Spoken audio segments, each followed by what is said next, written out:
want to encourage everyone that as we mark time by the second, by the minute, by the hour, but really we mark time in days, months, years, okay? And so when we look at the Rosh Chodesh, the new month, the new moon, it's a marking of time. And as we mark time, we have several reasons why he asks us to do that. He wants us to know when the next feast is coming as we mark time and learn how to count and keep track of these things. But it's also a sense of renewal, right? Because the new moon is not a different moon than last month. The moon's the same. It's just gone through a cycle of going into darkness and then coming back out until it becomes full, and then it goes back to darkness, etc., in this cycle. You know what? Your life is kind of like that. We end up in some darkness, and then it gets a little better lit, and then we get sort of some brightness going on, and then somehow it dims again, and we end up in some darkness, and then it gets back and gets lit again. Maybe we ought to do a teaching on darkness and light. I had to look at Mark when I said that. What are you up to, 11 times now or something? Okay. How many? 9, okay. But, listen to that teaching on darkness and light. But it's a cycle that we go through in dealing with those dark moments and darkness in our lives and bringing the light into it.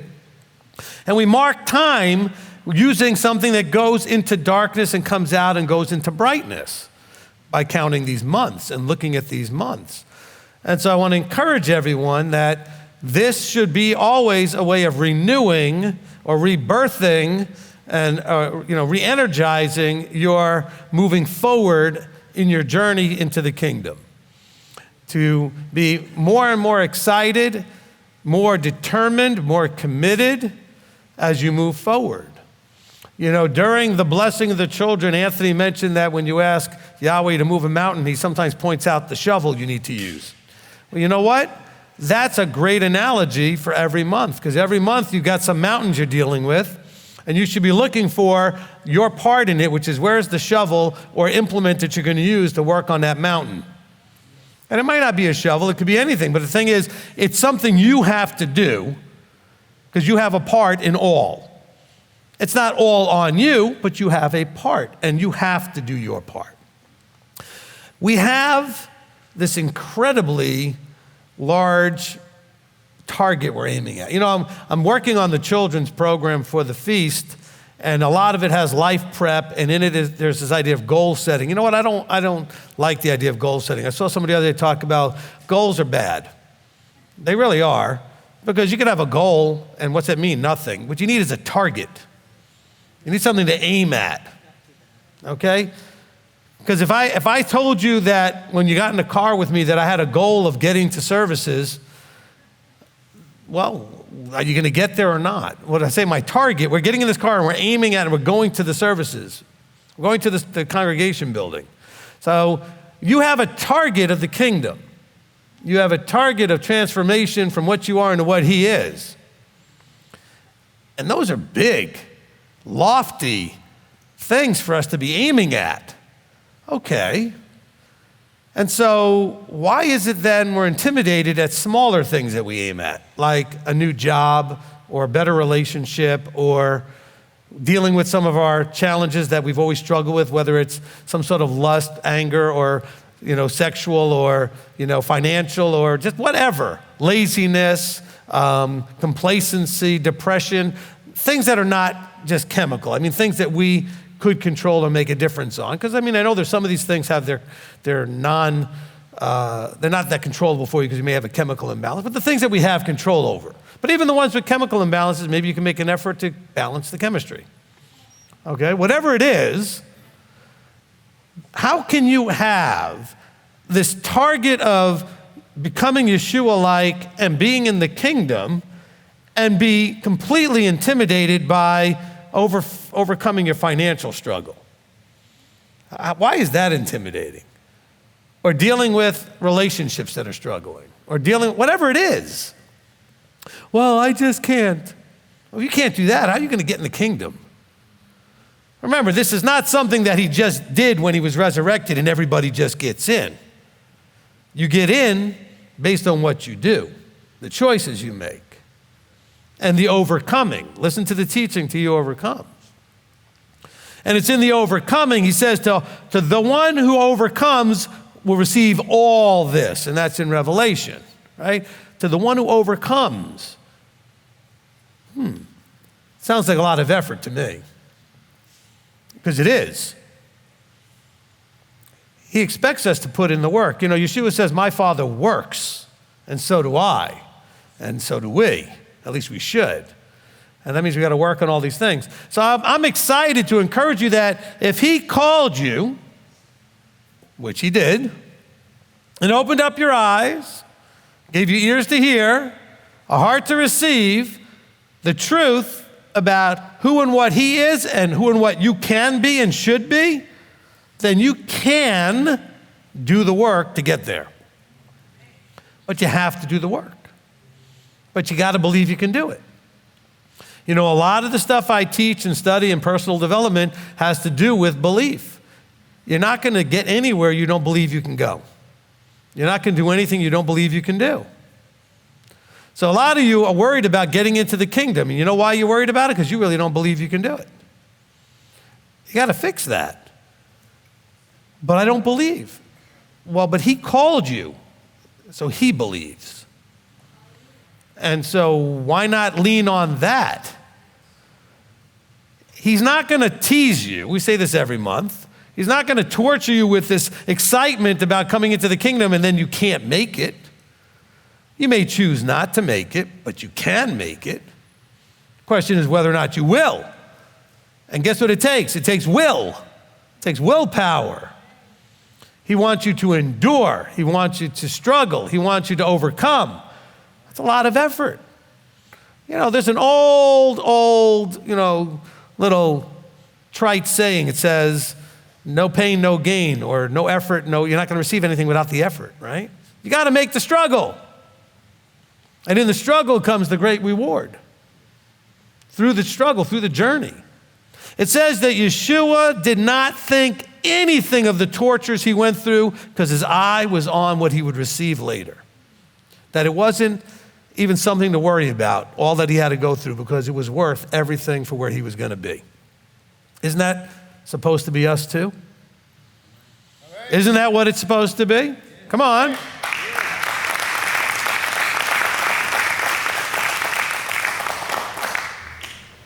So here's the problem with all target settings. We won't call it goal setting, target settings. If you don't break down the targets to smaller targets from the real big one to start, you really have your overall main target, you'll be overwhelmed and never imagine that you can get there. So you're thinking, I'm here now where I'm at, and I'm supposed to become him and get into the kingdom. Well, there's a lot of little targets to aim at between that and where you are now. And so there are things that you do on a monthly basis, on an annual basis, on a daily basis, maybe even on a moment-by-moment basis. Like when he says to pray always. And praying always is a vertical awareness. It's not an actual action of saying things in praying. It means be vertically aware always, which means everything you're doing, you're aware of the vertical presence watching what you're doing. There to help you when you need it, there to correct you when you need it, there to look disappointed at you when you need it, there to cheer you on and encourage you when you need it, and say, that's a great job, keep going. But you have to have that vertical awareness. So these are things that you have smaller targets, like, hey, I'm going to try for the next hour to be more vertical aware. Oh, wow, I did that, great, I'm going to do it for another hour. Then I'm going to try and do that for a whole day, maybe I'll try for a whole week. Break it down into smaller things. If you start off with your scriptures, okay, it's got 66 books in here. And you think, well, I've never read the whole Bible. Maybe you haven't, okay? Well, that's a lot to read. There's like thousands of pages in here. So in this particular translation, there's 1,200 pages in here. Wow, 1,200 pages, that's a lot of pages. Well, that's less than 4 a day if you just read it every day. It's only 4 pages a day, 300 days a week, right? 300 days a year, it's 1,200 pages. So you can break it down into something less intimidating. And that way you can build momentum as you keep moving forward. Because these markings of time are there to let you know 2 things. One is, you've wasted a bunch, get moving. The other is, you still have time, get moving. Okay? In other words, you pause and you go and look back and you say, okay, I've come this much, maybe not as much as I wanted. Maybe I went backwards a little bit, that particular interval that I'm looking at. And you can say, okay, but that's over with. I still have time. I'm going to not squander it. I'm going to take advantage of it. I'm going to make use of it to the best I can and redeem the time. And so that's what you want to do when you look at these things. But don't get overly caught up in the past or the future. You have to put your attention in the now. Nothing in the future has happened yet, and everything in the past is already done and gone with. All you have really is now. Hopefully you learned something and were motivated by the past, and hopefully you're excited about and motivated about the future. And so those have a powerful effect on you, but if you're living in one or the other, you're not going to get anything done. You have to know what needs to be done today. And today is more than enough. Like Yeshua says, there's enough evil and suffering and everything for its own. You don't have to worry about the past or the future, but deal with what you have in front of you today. And have your sufferings for today and your victories for today. And then at the end of the next month, when we get to the next month, then you should be able to look at that new moon there and think, I got a lot done in that last moon. And I'm going to use that as momentum to do even more in the next one. And we need to be thinking about this all the time. Because I know that we spend way too much time in a defeated mindset. I can't, I'll never, I don't know why he picked me. I'm never, this self-defeating and defeated mindset. Because we self-defeat by the self-talk that we beat ourselves up with all the time. Play my voice in your head all the time telling you he called you so you can get there. He didn't call you so you couldn't get there. Now, whether you will or you won't, still in your hands. But you can. And never, ever let go of that. Okay? He called you knowing you can. Oh, but why couldn't he have done it when I was younger or healthier or this? Well, because he chose it. What's the difference? Why are you questioning that? Because for everybody who has whatever excuse you might come up with, there's somebody with the same excuse or worse, and they're not using it as an excuse. But you're choosing to use it as an excuse. One of the things that I'm teaching the teenagers in the journey from child to adult, which is where the teenagers are, they're in the middle ground of this weird place that's not an adult, it's not a kid, is that the difference is that an adult is responsible for all aspects of their lives. As a child, there are others responsible for some aspects of your life. When you're young enough, they're responsible for all aspects of your life. But at some point, as you grow up, you become responsible. Okay? I've used that phrase. I said, you need to know that you are primarily responsible for all aspects of your life. Not other people, not other groups or organizations, not the Father or the Son. You are primarily responsible for all aspects of your life. You must make your choices.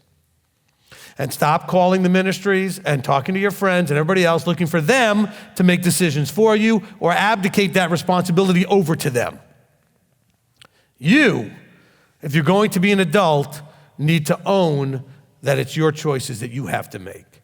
Now, they should be with wisdom, which means that they should be with counsel and guidance. And so then you seek guidance, not answers. In other words, you don't go, tell me what to do. You say, what would be your advice on how to best do? You see the difference?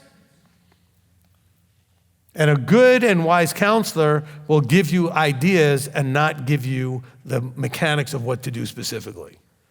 You still need to grow by doing it yourself. Well, I don't know what to do. Go look up any of the majorly successful people in the world, especially those that did things for the first time that nobody ever did, created or generated something that nobody ever thought of. Well, where do you think they got it all from? They had an idea and they figured it out. And almost all of them come from nothing. Most of the wealthiest people came from nothing. Sure, there's a bunch that, a small percentage that were raised with the silver spoon, so to speak, but most of them blow it anyway. It's the ones that came from nothing that really make something, which means that nobody did it for them or told them exactly what to do. They went and watched and observed others and saw how they did things, and they learned. You have a book called the Scriptures, and in your Scriptures, you have examples. Paul tells you these things are written as examples for you to learn from. And you see things being done well and the fruit of it, and things being done not so well, sometimes very poorly, and you see the fruit of that. And when we imitate the things that got the good results, guess what we'll get? The same results. When we imitate the things that got the bad results, and we imitate them, guess what we'll get? The same results. And then you act surprised when you do these things and you get the results you get. Well, because you keep doing the things that is the result that's logically going to happen from the thing you're doing. It's so funny how you then act surprised when you end up where you end up. It's hard for me to tell the 14, 15, and 16-year-olds that they are exactly where they are based on their choices, because they don't have a lot of choices yet. Their parents are making most of them. But you know what? If you are living outside of your parents' house, you are exactly where all your choices have brought you. And so if you don't like where you are, whatever aspect of your life, physically or spiritually and emotionally or any of those things, make different choices. I mean, you are exactly, that's what he tells us when he pops our bubble. He says, if you now are aware of this, you now can choose this, and this will get you different results in all the areas of your life. But now you have to learn and incorporate it into you. Amen? Okay, you have to put in the work and know what he teaches and how what he does, what he shows you in the book, in the word, how that applies when it does apply to you, how it applies to you, and how you can apply it. Remember, there's two parts to that. Certain things apply to you, but you might not apply it. You have to also apply it. Okay? The same thing goes with something doesn't apply to you when you go to apply it. It may not get you the result you want because it really wasn't for you. And so you have to be careful with that. And so these people who were successful scripturally in life in any which way, once they realized they wanted and had a target of what they wanted, they went and found people that knew how to get that. Whether it was something physical, like some abundance so they could pay their bills, whether it was something physical like health, whether it was something emotional in terms of peace and shalom and stability, whatever it was, you find people that have made that journey and who can share that journey with you that you might learn from. And so you own, though, it's your responsibility to find those things. Oh, but Rabbi, just tell me. No. You miss out on all the value of the effort to find. The scripture says, ask, seek, knock. It doesn't just say ask. It doesn't just say seek, and it doesn't just say knock. It tells you three different things which are essentially the same because there's an effort in there. Okay, you ask, that didn't work. Then you start knocking, that didn't work. Then you're seeking, you have to put in the effort. So as we start this new month, the month with the first holy days in it, we need to be about the focus on the effort we're going to put in this year. This is also a new year, right? This is the first month of the calendar year for the feasts. And so this being that new cycle, not only a new moon, but it's also the beginning of your months in the feast cycle, Exodus 12 tells us these things, that we should be committing, not setting a goal. A goal is like saying I want something. Well, I'd like it. I'd like to lose some weight. I'd like to get in shape. I'd like to have more money and a better job. I'd like to have better relationships. That's what a goal is. No, a target is something I'm now putting out my weapon and I'm aiming at that I'm eventually going to pull that trigger right at it. Okay? So you make a commitment. And and if you ever did any training with a weapon, they tell you, do not pull out that weapon unless you're committed to use it. So it is a commitment to aim at a target that you're going to shoot.